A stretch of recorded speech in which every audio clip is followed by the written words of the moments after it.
नीतीश कुमार की सरकार के लिए आने वाले समय में चुनौतियां कम होती नहीं दिख रही हैं। नीतीश कुमार के लिए तीन चीज़ें बहुत ही बुरी साबित होने जा रही है और उन तीनों चीज़ों के बारे में हम एक एक करके बात करने जाएंगे। आप यदि सोच रहे होंगे कि यदि राजद इसके लिए जिम्मेदार है तो यह बिल्कुल गलत है।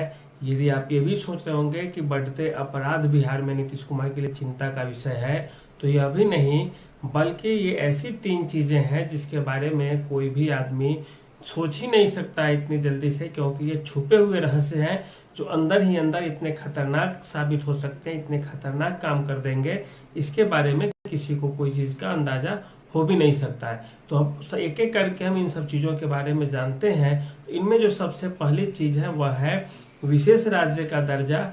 विशेष राज्य का दर्जा लेने की बात जदयू ने पूरे इतने ताव भाव से बताया, पूरे बिहार को बताया।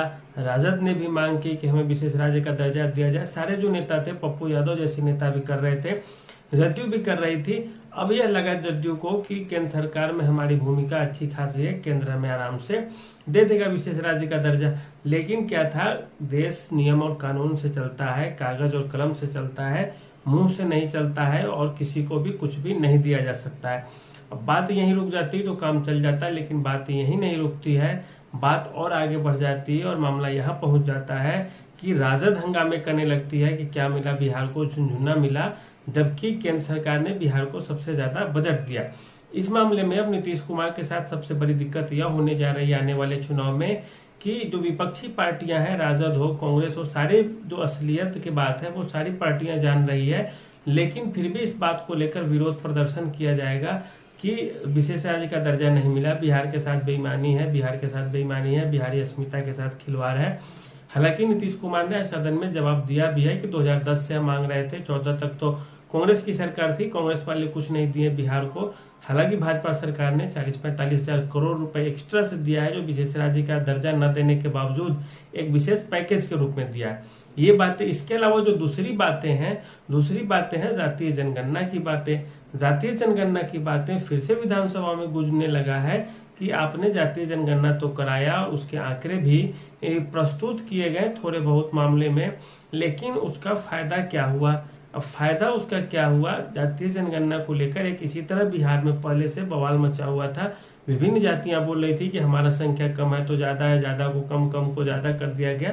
तो वो एक अलग चीज़ है और उसका तो यहाँ पे कोई चर्चा करना सही भी नहीं होगा। लेकिन ये चीज़ है कि इस कारण सीधे सीधे नीतीश कुमार जी के जो वोट बैंक था उसमें सेंध लगी थी और उनके जो अपने वोटर थे, जो जदयू और भाजपा के वोटर हैं, उनमें अच्छी खासी नाराजगी दिखी थी। और लोकसभा चुनाव के दौरान तो वो चुप्पी भी साध ली थी, चूंकि भाजपा साथ चुनाव लड़ रही थी और जदयू भाजपा दोनों थी और थोड़ा माहौल दूसरे तरह का था। लेकिन हो सकता है विधानसभा चुनाव में वे इस चीज़ का जवाब देने को तैयार रहें। और ऐसी स्थिति में जो जातीय जनगणना, जो नीतीश कुमार का जो ड्रीम प्रोजेक्ट था, हालांकि वो प्रोजेक्ट तो था सभी पार्टियों का, नीतीश कुमार ने बुला के पूछा भी था सबसे, कि राजद से भी पूछा, कांग्रेस से भी, भाजपा से, सबसे पूछा। और कौन अपने पैर पे कुल्हाड़ी मारने जाए, क्यों कोई किसी चीज़ का विरोध करे, उस समय सारी पार्टियों ने हामी भर दी कि कुछ भी होगा, अगर गलत चीज़ होगा तो नीतीश कुमार के माथे पर फोड़ दिया जाएगा और सही चीज़ होगा तो सब लोग बोलेंगे कि हमारी पहल थी तो हमारी पहल थी। अब यहाँ पे बात रुक जाती तो काम चल जाता। ये तो एक अंदर ही अंदर काम कर ही रहा था कि नीतीश कुमार की सरकार ने राजद के साथ जो उस समय सरकार चला रही थी, आनन फानन में जो रिजर्वेशन का दायरा है उसे बढ़ाकर सीधे सीधे 75% कर दिया बिहार में। क्यों? केवल इसलिए कि लोगों के अंदर एक अच्छा मैसेज आए। लोग समझते नहीं है बहुत सी चीज़ें। अब नियम कानून, कोर्ट के जजमेंट कितने प्रतिशत लोग जानते हैं, वो भी बिहार जैसे राज्यों में जहाँ पे पढ़ाई लिखाई का स्तर बहुत ही कम है, बिल्कुल मतलब लीगल एक्टिवनेस जिसे कहा जाए तो 1-2% लोगों के पास मुश्किल से होगी और वो भी इसकी कम संभावना है।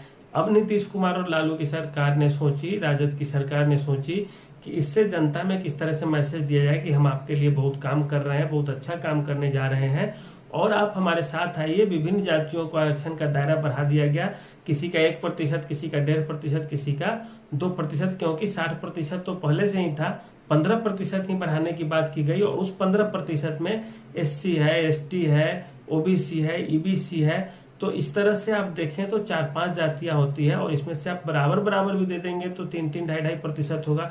उसमें भी महिला सीधे आ जाती है 1/3, तो जिसको 2% बढ़ा उसका कितना एक्चुअल में कितना बढ़ा, तो आप देखेंगे 1.67% बढ़ा। तो इस तरह से आप देखेंगे तो मामला कुछ विशेष फायदा हुआ नहीं, विशेष नुकसान भी नहीं हुआ किसी वर्ग को। और नीतीश कुमार सोचे थे कि इसे सांकेतिक रूप से सही चला करके आगे के खेल में हम इसमें कुछ न कुछ सुधार लाएंगे और इसमें जो राजनीति है कि उसकी रोटी सेक ली जाए, काम धंधे सब अपनी जगह पे रहेंगे। ये ऐसा बर्निंग टॉपिक रहेगा कि इसके आधार पे हम भाजपा को भी घेर लेंगे और राज्य में भी सरकार में बनाने में हमें चुनाव लड़ने में मदद मिलेगी। अब हुआ क्या, इसका खामियाजा कि यह जैसे ही आगे जाता है सीधे सीधे हाईकोर्ट रद्द कर देती है, जबकि सरकार में बैठे लोग पहले से ही जानते थे इसे कोर्ट रद्द कर देगी, हाईकोर्ट नहीं तो सुप्रीम कोर्ट तो जरूर रद्द करेगी। क्योंकि मध्य प्रदेश, इससे पहले छत्तीसगढ़ ने भी ऐसी पहल की थी, महाराष्ट्र ने की थी पहल, राजस्थान ने की थी पहल, तो इन सबको सुप्रीम कोर्ट हाईकोर्ट से झटका लगा था और लास्ट में कंक्लूजन क्या निकला, तो फाइनल जजमेंट यही रहा कि उसे रद्द कर दिया गया। बिहार से गरीब राज्य किए, उनका नहीं हुआ, बिहार से अमीर राज्य भी किए, उनका भी नहीं हुआ।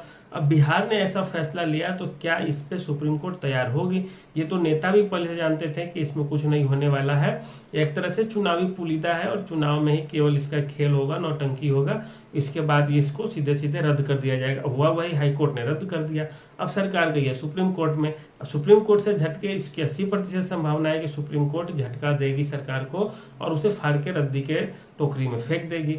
अब एक फैसला बचेगा 9वीं अनुसूची में, अगर वहां भी इनकेस डाल दिया जाता है तो भी सुप्रीम कोर्ट अब तो फैसला दे चुकी है 2007-8 के बाद से, जो भी इस तरह के आएंगे फैसले उसे वहां से भी 9वीं अनुसूची से भी निकाल के सुप्रीम कोर्ट रद्द कर देगी। अब ये मामला बचेगा ही नहीं। तो अब सीधे सीधे इस पे हमला कौन करेगा, तो राजद हमला करेगी कि सरकार एक्शन नहीं ले पाई, सरकार नहीं कर पाई, ये नहीं हुआ और नहीं हुआ, ये हुआ। अब नीतीश कुमार के साथ स्थिति क्या होगी कि इससे तो पहले वाले से जो लोग नाराज थे वो थे ही, अब इससे भी जो लोग नाराज हैं वो भी नीतीश कुमार का विरोध करने लगेंगे। भले ही फैसला कोर्ट ने पलट दिया पर सरकार के इरादा को लेकर उनके अंदर संशय रहेगा। ऐसी स्थिति में जब राजद और प्रशांत किशोर दोनों तैयार बैठे हैं कि हम उनके वोट बैंक को, उनके वोटर्स को अपनी ओर खींचे और अच्छे से खींच ले ताकि हमें किसी तरह की कोई दिक्कत ना हो भविष्य में आने वाले समय में। और प्रशांत किशोर जिससे वो दलित और मुस्लिम का वोट अपनी ओर खींचने की कोशिश कर रहे हैं, ठीक उसी तरह इससे जो एंटी इनकम्बेंसी होगी, नीतीश कुमार से जो लोग खफा होंगे या जो लोग लालू यादव से भी खफा थे इस कारण नीतीश कुमार के पास थे और नीतीश कुमार से भी खफा हो गए किसी कारण, तो उनका शिफ्टिंग सीधे सीधे वर्तमान में जो नई पार्टी बनने जा रही है जनसुराज की ओर हो जाएगा। ऐसी स्थिति में सबसे बड़ा झटका जो लग जाएगा वह जदयू भाजपा को ही लगने जा रहा है। जैसे मुस्लिम वोट बैंक जनसुराज की ओर शिफ्ट होगा तो राजद को झटका लगेगा, उसी तरह इस तरह के जो वोट बैंक हैं, हम किसी का नाम नहीं लेना चाहेंगे यहाँ पे, तो किसी जाति धर्म या वर्ग का, तो उसी तरह से वो वोट बैंक जैसे ही जनसुराज की तरफ शिफ्ट होगा इनका भी स्थिति वही हो जाएगी जो राजद की स्थिति होगी और एक तरह से बहुत बुरा होगा जदयू के साथ भी और माननीय मुख्यमंत्री नीतीश कुमार जी के साथ भी। हालांकि विधानसभा में आज उन्होंने जवाब देते हुए कुछ अच्छे बयान भी दिए हैं, लेकिन बुरी चीज़ों का प्रचार प्रसार ज़्यादा होता है सिवाय की अच्छे चीज़ों की। तो कुल मिलाकर यही है कि इसका नुकसान जदयू को भी हो सकता है इन तीन चीज़ों का। पहला है विशेष राज्य के दर्जा के लिए हवा पानी बनाना, दूसरी बातें हैं आर्थिक जातीय जनगणना की बात, जातीय जनगणना की बात, तीसरी बातें हैं आरक्षण का सीमा 60 से 75% बढ़ाना। और ये तीनों चीज़ें यदि बैकफायर की तो जनसुराज सबसे बड़ी पार्टी बन जाएगी, जदयू सिमट जाएगी छोटे आंकड़ों पे। राजद को भी फायदा भी हो सकता है, नुकसान भी हो सकता है, क्योंकि राजद को नुकसान पहुंचाने के लिए जनसुराज ने पहले से ही अभियान छेड़ रखा है। तो त्रिकोणीय मुकाबले में कौन कहाँ टिकेगा यह कहना तो बहुत जल्दबाजी होगी, लेकिन यह जरूर है कि नुकसान सभी को होने जा रहा है, थोड़े बहुत ही सही। तो कैसी लगी वीडियो हमें बताइएगा। आज के लिए इतना ही, धन्यवाद।